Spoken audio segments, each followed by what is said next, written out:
অতীতে যে ফ্যাসিবাদী শাসন ব্যবস্থা প্রতিষ্ঠিত হয়েছিল সেদিকে আপনারা হাঁটবেন না, একটু শব্দ পর্যন্ত এখনো উচ্চারিত হয় না।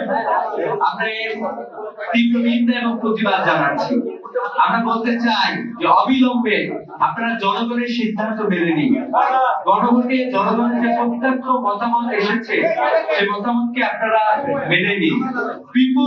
পিপুলস উইল যেটা রয়েছে, জনগণের ইচ্ছা, সেটা সংবিধানের উপরে, সেই ইচ্ছা বাস্তবায়ন করার দাবি আপনাদেরকে জানাচ্ছি। অতীতে যে ফ্যাসিবাদী শাসন ব্যবস্থা প্রতিষ্ঠিত হয়েছিল সেদিকে আপনারা হাঁটবেন না, আমরা সেই প্রত্যাশা রাখছি। এবং যদি আপনারা সেই পথে হাঁটেন, তার জন্য আপনাদেরকে হুঁশিয়ার উচ্চারণ করছি, আপনারা সেই পথে হাঁটবেন না। অতীতের এমপিদের অবস্থা আপনারা একটু দেখুন।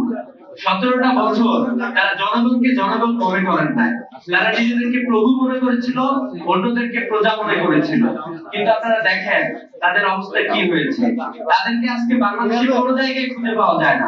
পৃথিবীর অন্য কোনো দেশে তাদেরকে পাওয়া গেলেও জনগণের রোষের মুখে তারা পাবলিক প্লেস পরিত্যাগ করতে বাধ্য হয়। এই জন্য আপনাদেরকে বলি যে আপনারা আসলে সিদ্ধান্ত গ্রহণ করেন যে জনগণের সাথে থাকবেন নাকি নিজেরা আবার স্বৈরাচারী কায়দায় পিপুলস উইলকে ডিনাই করে, জনগণের ইচ্ছাকে ডিনাই করে আপনারা সামনের দিকে এগিয়ে যাবেন।